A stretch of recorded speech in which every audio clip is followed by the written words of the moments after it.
This is one of those simple truths that seem oversimplistic at first, but that I have found to be a very profound thing to keep in mind to be successful as a leader.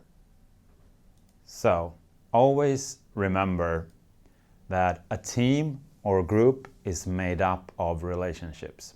Again, it might seem really simplistic, but I have come to realize this makes a huge difference to maintain this perspective. Because a great team and a great leadership is built relationship by relationship. Let's look at an actual formula for figuring out how many relationships are there actually in a group. So the formula goes like this: n times n minus 1 divided by 2, where n is the number of people or members of the team or group. So n in this case is the number of people in the group, then n minus 1 divided by 2 will give you the number of relationships in that particular group. So let's look at a few examples so we get this a bit more alive to us. If we have a team with 5 members, so 5 was the number of people in the team, times 4, meaning 5 minus 1, 5 times 4 divided by 2 will give us 10 different relationships in this team.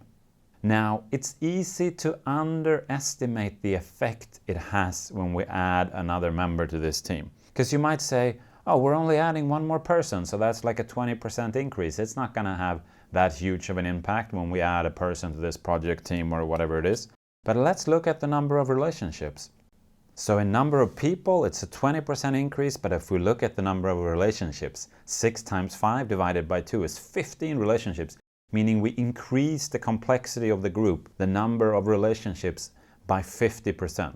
So this is the effect it has when we add another person, and this is again why it's key to take time to work on the relationships of that team.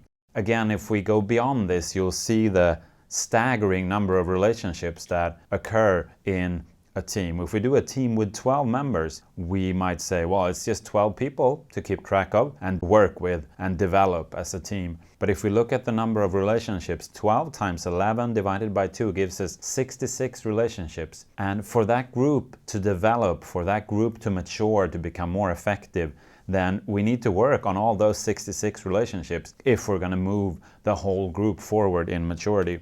If we look at a team with 24 members, it gets even more staggering. We then have 24 times 23 divided by 2, which gives us 276 relationships in that team. Again, this shows the complexity of a bigger team. Imagine working on 276 different relationships and getting those to work. The kind of combined research about ideal group size has come to the conclusion that somewhere around 7 plus minus 2, somewhere between 5 and 9 is an ideal group size for working on different tasks. I visited a school, Think, in Amsterdam, who works with innovation and innovative leadership, creative leadership. They have come to the conclusion that the ideal number of people for a creative project is 3.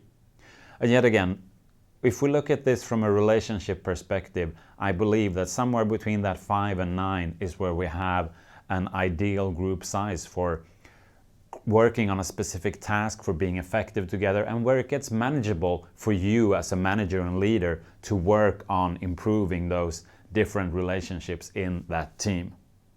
So remember, to be successful as a leader, see all the relationships. When you view a group, look at it as this web of relationships and look at which relationship do I need to develop now. There might be a relationship that has a lot of conflict or challenges, or where people are scared of each other because they don't know each other that well. Then start working on that relationship and build from there. So a successful team and a successful leadership is built relationship by relationship.